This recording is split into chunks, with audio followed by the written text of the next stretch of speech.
billions of years ago stuff. God not only gave them a perfect place to live, He gave them a perfect diet. He told Adam and Eve to eat the green herbs, the fruit, the vegetables, and the seeds. He said, to you it shall be for meat. God said, eat the fruit, the vegetables, and the seeds. We don't do that much anymore. We eat the hamburger, French fries, and Coke. But did you know if you eat the seeds to the fruit, you get a vitamin you don't normally get otherwise?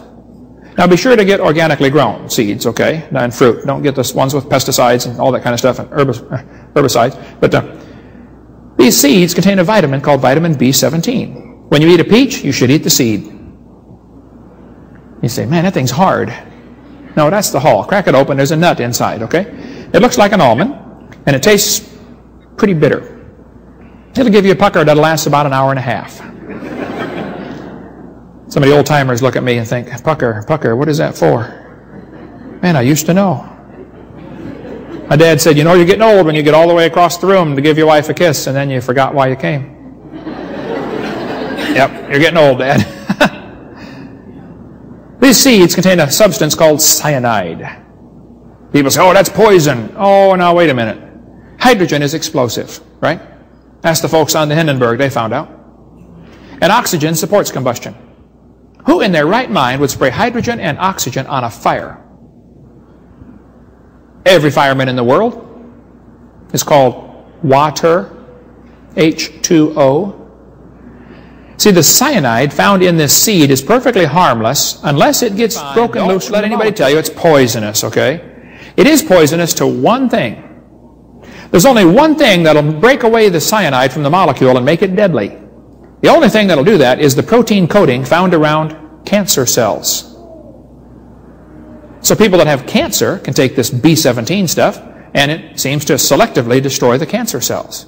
There's a great book on the table if you want to read more about the world without cancer and get a whole lot more on the lowdown on that. The first half of the book explains the biology of cancer, how it works. The second half explains the politics of why the cure has been so controversial and so hidden for so long. Many good websites. All these are linked off my site, drdino.com. There's a group of folks in Pakistan called the Hunzas. The Hunzas live in northern Pakistan. The Hunza tribe up there in the mountains, the Himalayas, when they were first discovered, the average age of the Hunza was reported to be 160.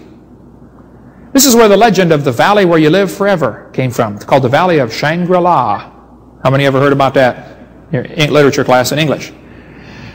Well, they didn't live forever, but according to folks that lived there, they lived to be 160. The more contact they had with the outside world, the more their lifespans dropped. Today, their average age is about 90. One of the favorite foods among the Hunza tribe is the apricot seeds. They treat them like money. They'll buy and sell things with apricot seeds. They take the apricot seeds and squeeze them and get the oil out. The women put it on their face and it prevents them from wrinkling.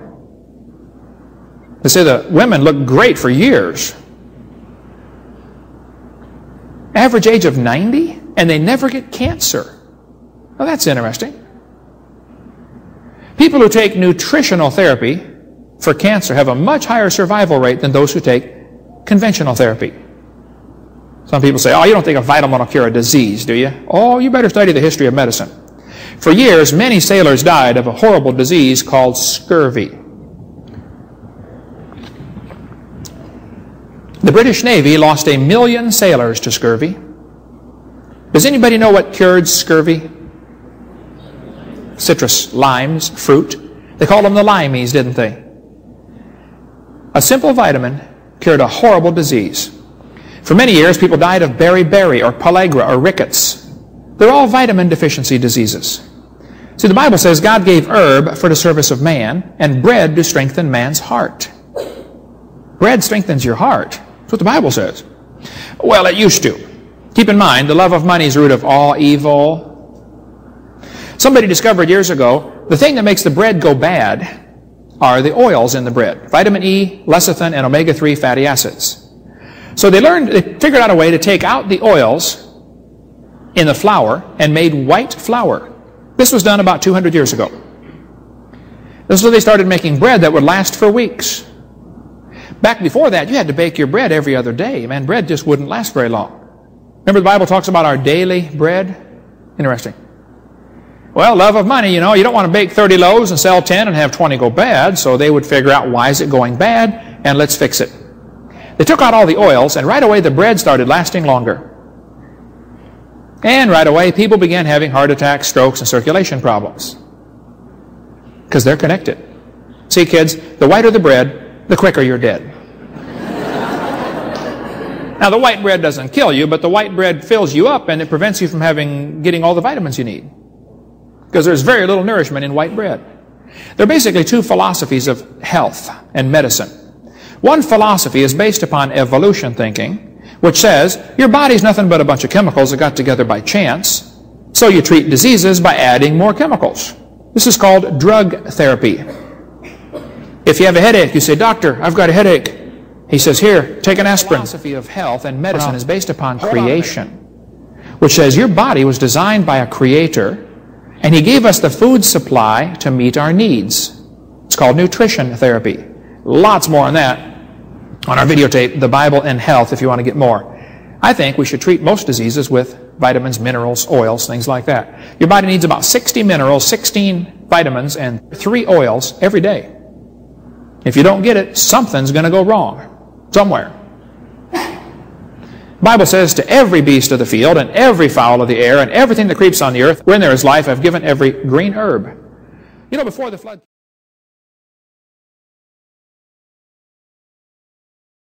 and if I die today, I'm going to heaven, and it's not because I'm good. Are you kidding? If I get what I deserve, I'm in serious trouble. So are you.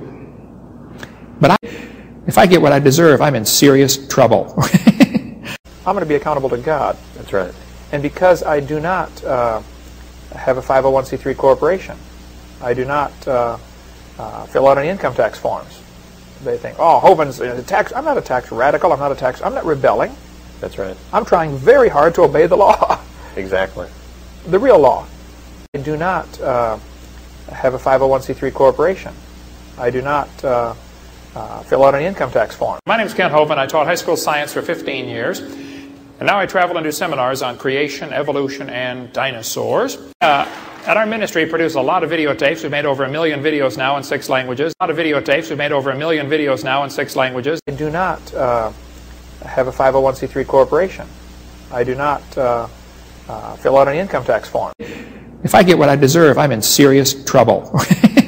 My name is Kent Hovind. I taught high school science for 15 years. And now I travel and do seminars on creation, evolution, and dinosaurs. I had a call from a church in Brisbane. They said, "Do you want to come preach over here?"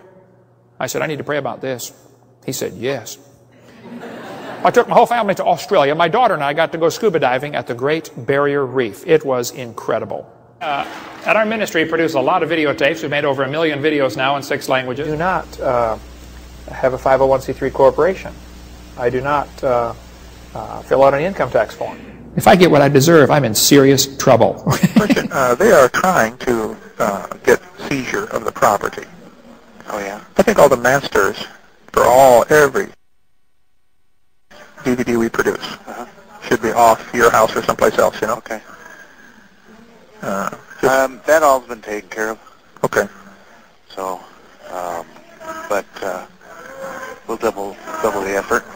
But at some point, we're going to have a second place to do shipping from, just in case, you know. I mean, Okay. take 10% of our inventory or something, you know. All right. That'll be a royal project.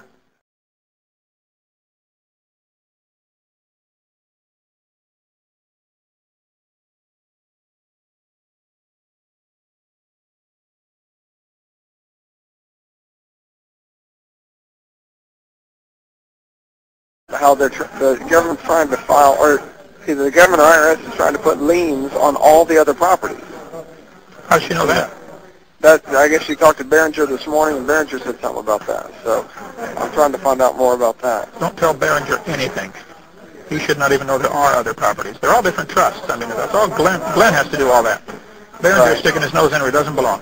This case is against Kent and Joe Hovind. Has nothing to do with CSE. Has nothing to do with any other trusts. I agree, and I don't know what Mom has told him, and I doubt she would have told him anything like that. Just be sure Mom understands. Don't tell him nothing.